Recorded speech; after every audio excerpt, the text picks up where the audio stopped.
word that comes to my mind when I think of Pullela Gopichand is discipline.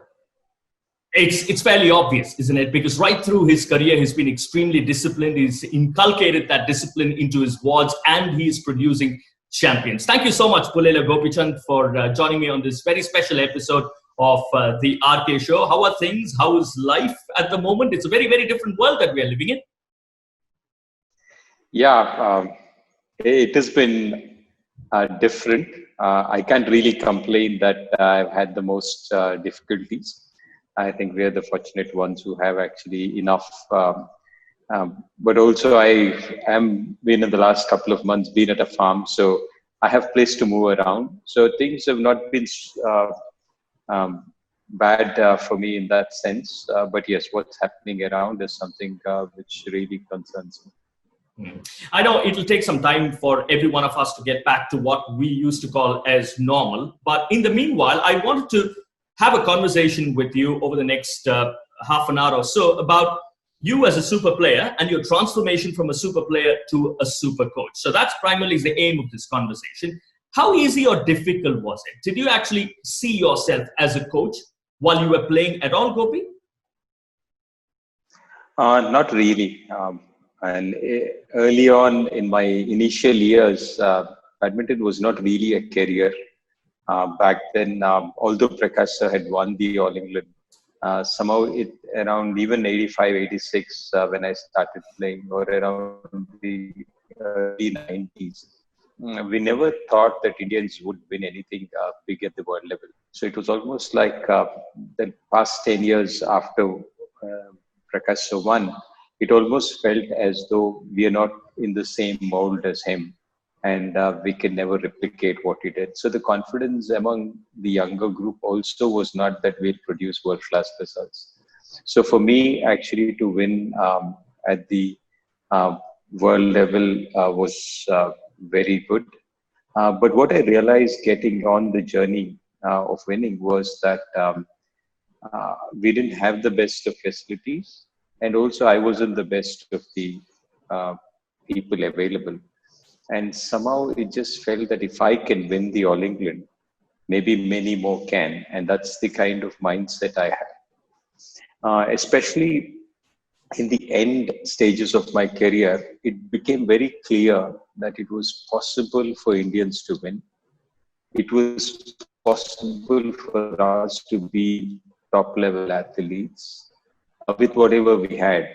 And for me, the thing was that growing up, we had basic struggles, no shuttles, no court, no coaches, no players to practice, that kind of stuff, to very little tournaments in a year. We would play, say, 2 or 3 international tournaments in a year. And I've had my share of knee surgeries in 94, 96, 98. So it's kind of by the end of it, when I was, even before the All England, when I started beating top players, it almost felt as though if I could do it, many more can. And it almost was that I had this formula which was there, which was surely the confidence, gave me the confidence that I can win. And I just felt that the next few years are going to be mine. But unfortunately, I had another surgery in 2002, had a couple of fractures on my foot. And then by the end of it, I had this formula which I knew was good to win, but I didn't have the body to use it myself. So the only option was to find kids, players who can. And that's how I jumped into coaching. I almost took on it in a hurry, because I knew I couldn't use the formula. I couldn't do better than what I had done in the past. So I almost, like the end part of my career, I just rushed it quickly so that I can finish off and jump into coaching. Which proved to be a good decision. And I think that's been the simple, most important reason why I took the coaching. How different or difficult is it being a player and being a coach? Because when you're a player, obviously you speak to yourself more, and therefore translate your thoughts into action. But as a coach, yes, you've got your thoughts. The players have got their thoughts. How do you, manage to convey your thoughts and translate that into action for players? Because each player is unique and different, isn't it? Yeah, so luckily for me, the initial years of my coaching career came out as a fallout of being an All England champion. So I actually had that great period where people, players just believed whatever I said. And also the fact which was important was that all of them were very young. So when I started off, somebody like a Kashyap was 16, and he was the oldest of the group. Whereas you had players like Sai Praneeth, Sai was probably 11, Guru, Saina, Sindhu, all of them were 13, 10, 9. That is the kind of age they were. So when I spoke, and I spoke as an All England champion, you almost had that blind faith which people put on you, and that initially helped a lot. And as players evolved, as they evolved with a lot of bonding for me, and also as players evolved and the system started to deliver, they started to feel more confident. So that transformation for me became a lot easier in that sense. So I didn't have to think about the trust of players, and nor did the players actually have another mindset when they came in, because they were pretty young and starting off. Yes, over the years I had to change, and I think it's very important that as top players develop, you need to give them their space to experiment, their space and their views on inputs on training, which is very important.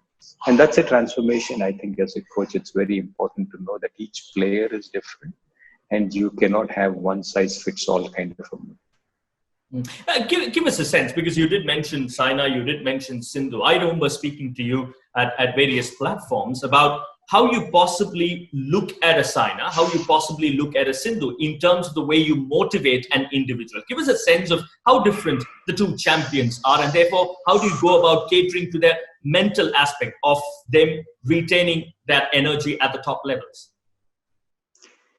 Well, I can't say a player is the same over time, in the sense somebody like a Saina who did well, say right from 2006 till now, I think is phenomenal.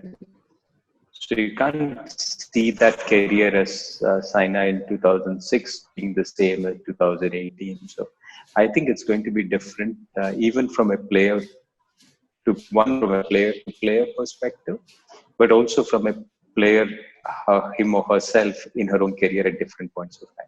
Important how you look at it. For example, Saina, for us in men's badminton, when we look at, we at least had some champions in the past who had world-class results, even before Prakash, maybe Nanduna Tekar or Suresh Goyal or Dinesh Khanna. We had top players who had produced world-class results. In some sense, Indian men would think it's possible to win at the world level. But Indian women typically had this idea or mindset, or we had the mindset that they weren't strong enough. So to go by, we needed somebody who was bullish, who was really fearless, and who could kind of break the barriers on the mental side, and also on the training front, push themselves more and more. So Saina was an ideal candidate because her mindset was of that nature, and she wanted more. She was hungry for more. She was thirsty for more, and that, in a sense, actually was very, very important growing forward, because to break those barriers, you need somebody who was really. So with Saina, if there was a problem, there was a problem of uh, trying too hard.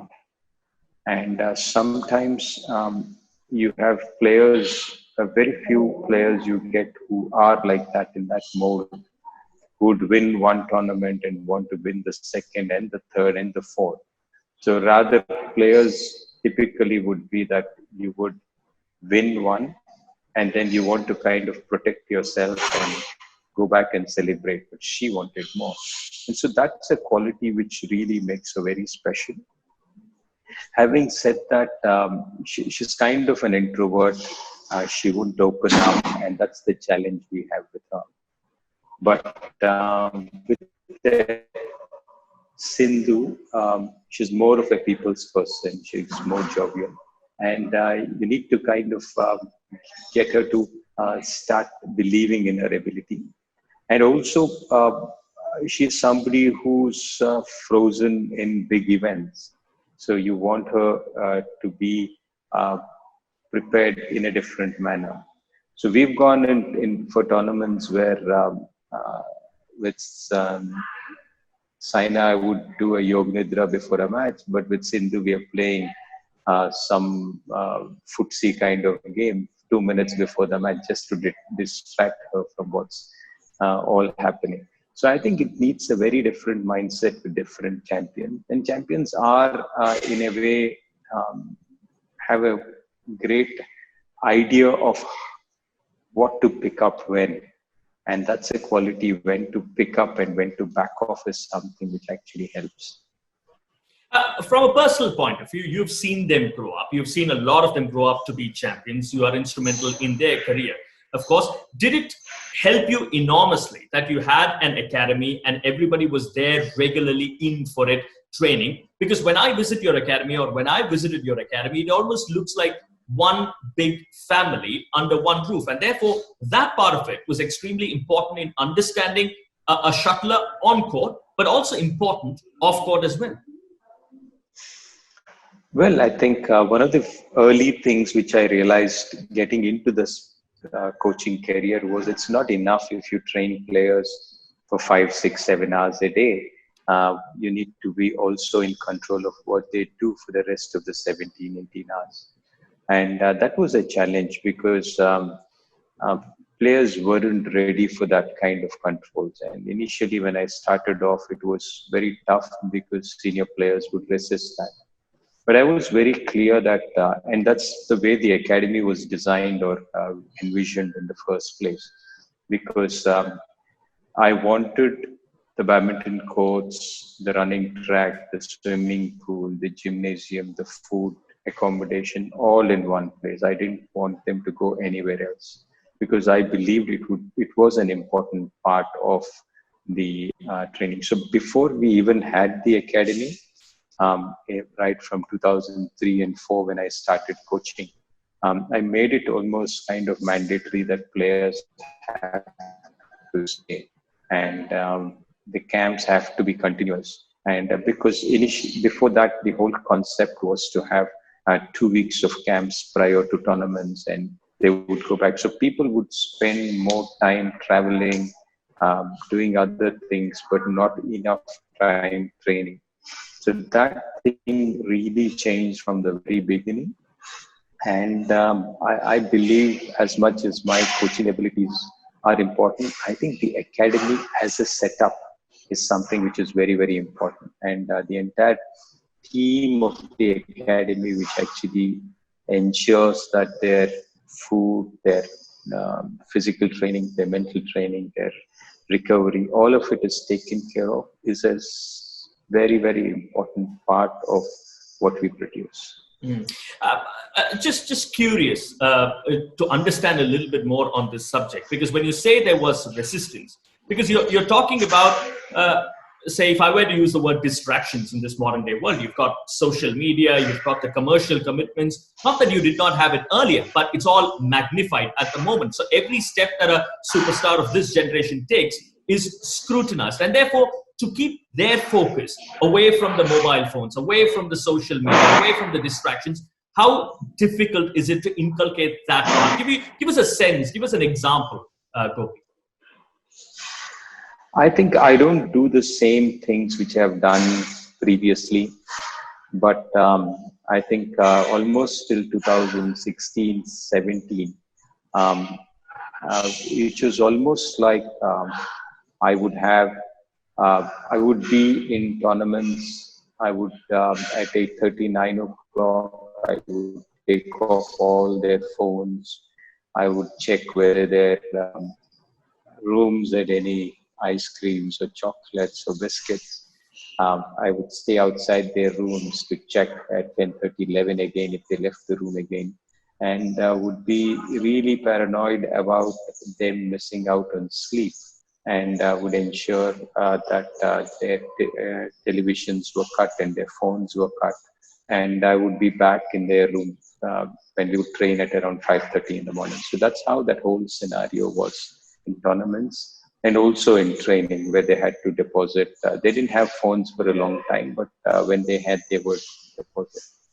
So I think those were times, but today we need to kind of, now many of them are older and they do recognize the fact that it is important that to be a top player, it's pretty simple actually. You need to train well, you need to rest well, and you need to think correctly. And that's all you need to do.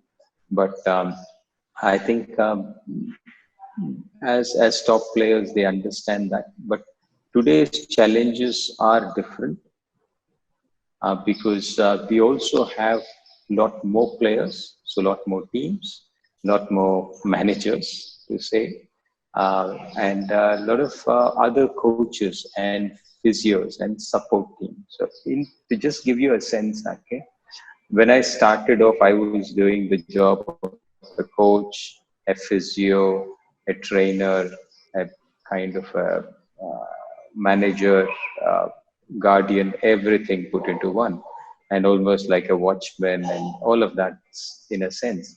But as time went, in 2009, we had one physio join, Kiran. In 2011, 12, we had Johnson join. And then today we have each of them do their own stuff. So today when we look at, Saina has her own team and Sindhu has her own team. Sindhu has a Korean coach, Park. She has a trainer in Shrikant. She has a masseur in Vinita.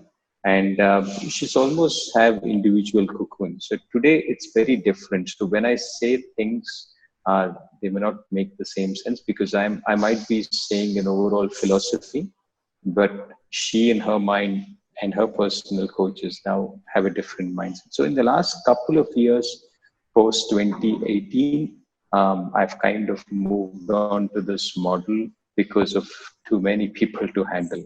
But I think it's very, very important that we as a country devise a system to ensure that certain basic parameters are never compromised. And that would be the key to ensure that we as a nation keep producing results more consistently over the next few years. Just going back to your academy very, very quickly. I mean, I know there are a lot of people that would want to be a part of your academy because, I mean, you're there, you've built a reputation over the years. So when you're looking at, say, a youngster who's walking into your academy, wanting to be trained by Pullela Gopichand, what's the one thing that you would want to look at when you look at a young kid? Well, there are many things which make a champion, and genetics plays an important role. So I think it's very important that as an athlete, people who love to work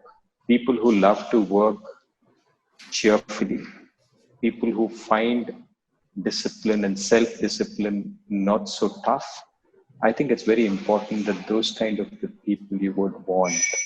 Because as a sports person, it's important to realize that this is not a 2-month, 3-month affair. It's a lifelong process, and maybe for 10 years you'll have to do repetitively the same thing, finding new ways of engaging in it, involved in it, and loving what you've done. And this sometimes would be after bad losses or injuries. So how do you ensure that this is done? So people who don't get bored with routine, people who find discipline cheerful, and people who are equanimous on victory and loss, I think these are people who would be great to work with. And that then they make a culture of ensuring that they encourage the others. So there are two kinds of people.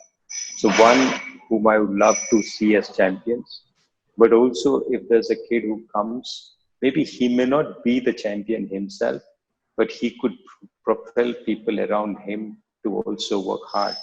And I think I love those kids as well. So I think these are people who will ensure that the culture of the place is good. Because one thing is guaranteed, that not all of them who take up sport become champions. And that is something which is important for us to realize. You spoke about relationship. I mean, you've had your relationship with players. I mean, they've been fantastic for most parts, but there have been times when players have said, okay, maybe I need to move on as well. So how do you go about everything and think of it? I don't know if philosophical is the right word to use, but practically, how do you look at everything that happens sometimes around you? Well, it's been tough. I think players, you kind of, you asked what, in the initial part, you'd asked me about coaching. And one of the most important reasons why I think I've been successful as a coach is because I owned the players. I just believed that the players belonged to me. And I did everything possible for their success. And when you do such kind of things for maybe 10, 12, 15 years, and then suddenly a moment comes when the player behaves in a certain manner, it of course hurts. I wouldn't say that it doesn't hurt. Of course it hurts. But I think at the end of the day, you kind of retreat back and I've gone ahead and said, okay, this is important for the country. Let me put my personal emotion to the side and do it for the country. So that's been my most clear talk to myself, which made me tide over a lot of those things. And I then realized that the players come back, and then it's okay. So now I'm not so emotional in the breakup, but the unfortunate part is if that breakup in a certain sense makes you less emotional in owning the players, then it hurts the very fundamentals of why we've been successful. So I think I'm very cautious on ensuring that the bad experiences don't hurt me in making what has been very successful, in the sense that owning those players was very important in the first place. Wonderful. Just wonderful to hear that part of it. But okay, for the viewers, one final question before we move on to the rapid fire. What's the daily life of Pullela Gopichand's life? Forget about the lockdown. In a normal world, what's your daily routine? I love asking this question. Get up at 3:45. 3:45. Okay. If I 3:45. So for the longest, till 2017 January, I used to have a session at 4:15 with Sindhu from 2010 December 12th onwards, and so I would do 4:15 session, and back to back I would train till about 12 o'clock, and then have lunch and office work till 2, 3 o'clock. If I'm too tired, then I would lie down for an hour, half an hour, and get back home after evening training, which is from 3 till 5, 5:30, and back home at around 6 o'clock, and dinner at 6:30, and then sleep at 8:30. That's how normal days are. That's how probably if I'm in Hyderabad, out of say maybe 5 or 10 days in a year, I would have it any different from that. So that would be a very simple routine. And yeah, you call it extremely simple. I'm not too sure if people who are watching this feel that it's so simple after all, but seriously, wonderful. I'm going to fire a few questions at you. You wouldn't be given too much time to think, Gopi. You've got to come up with those answers real quick, because this is real quick with RK. If you're ready, I'll fire away the first question to you. Yeah? Yeah. Okay. Go ahead. Yeah. One sport besides badminton that you love watching and playing? Hockey to watch, football to play. Oh, okay. Which position? Football? Any particular favorite position? Defender. Okay. A favorite player? Football or favorite club? Messi. Okay. So fair enough to say it's Barcelona, your favorite club then? Yeah. Okay. Okay. Let's move on. all-time favorite sporting personality ever?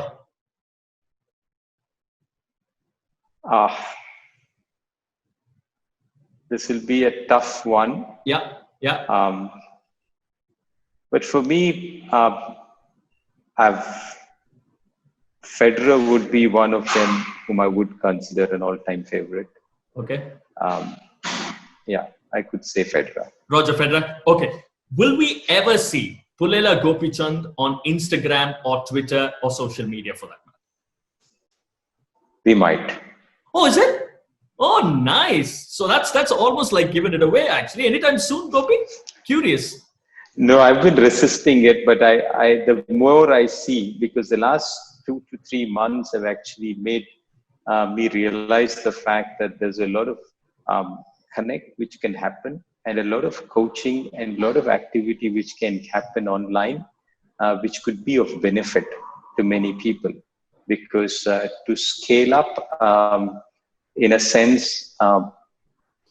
the digital medium is very, very important.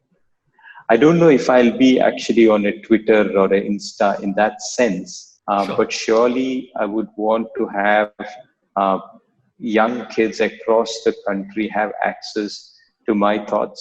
And if I can use the medium of internet to actually reach them, I think it will be very good. So I do believe that I would probably be, and I'm starting to feel comfortable with the medium now than I have done before. Oh, lovely. Because in the earlier time, with the kind of routine I had, I would just feel it as a distraction. But I think the post-COVID world actually has shown me that you can actually get a lot of work done this way as well. Beautiful. Wonderful to hear. Looking forward to it, Gopi. Next one. The best bit of advice you've ever received? It's not how many times you fall, but it's how quickly you get up each time that matters. This is my German coach, Suyan, who told me this. So the one thing that you would tell any youngster who would want to make a mark in badminton? Give it your best shot. You're very lucky and fortunate to play the sport. You may or may not be a champion for the outside world, but if you give it your best shot, then you're a champion for yourself, and try to be the best of what you can. The best moment for you on a badminton court? I'm sure there are plenty, but your favorite moment? I think it's changed, Akib, over the years, because when I won my school tournament today, in terms of, say, pure quality of happiness, when you win and the team wins, you win, the school wins, you win, the country wins. I think those are moments which give you the maximum happiness perspective. For me, all of those team matches where I won and the team has won because of it, whether it's been my school or whether it's my club or whether it's been the country, I think those are fabulous moments of happiness. But today, when you ask this question, although when I won the All England, I felt a sense of relief more than a sense of happiness. But today, when I look back at my career and what I'm referred to as, I think the All England would be a moment on my life, which is very, very important. Any moment of regret in your career? No. Okay, beautiful. Your favorite meal, forget about everything else, your discipline and everything else for a moment, Gopi, your favorite meal. Okay, it might sound surprising, Aki, but I just love food. And every time there is even a normal food at home, I feel this is the best food available. So for the lockdown, I've had almost every day we've had a meal which was moringa leaves and banana because they grow in the farm. Oh, and nice. Every day I was eating the same meal, and each day I felt it was heavenly. So it's almost like strange, but I love mangoes, I love food, and I love a variety of food and across cuisines. So I think this will be a very tough question because in general, I love food. I will never ever believe you on this answer because you don't look like that at all, with due respect. So it's amazing that you actually said that. Right. Let me go on to the next one. Into books? If yes, your favorite author or a book? The Alchemist would be my favorite book. And nowadays, with the apps on the phone and YouTube, there's a lot more I listen to. I just very lazy reading, but done a lot of reading in terms of yoga and meditation and breathing and sport. Maybe 10 years ago, 15 years ago, but now there's a lot more listening than reading. Favorite music? Whatever the kids play at the moment, because I think that's what's happening at home. Well, what kind of music do they listen to? Because I know you love a lot of Carnatic music. I know that for a fact. All of the latest ones. All the latest ones? All of the latest ones. If I had a choice, all of the latest ones from English and Hindi. But for me, I've loved Carnatic. I've loved Bhimsen Joshi, Bal Murali Krishna, Annamaya Kirtanas, and those kind of songs I really love. But also as with food, I love a variety of music, and I can enjoy many things. Wonderful, wonderful. It's my dream, actually. Now that you've talked about food, it's my dream one day to share a meal with you, Gopi. I just want to see you indulge in food because I haven't seen that part of you at all. But many thanks for taking your time out and speaking to me. Really appreciate this. Stay safe and stay healthy, and see you soon, Gopi. Thank you so much, Aki. You stay safe. Bye. Thank you. Bye-bye.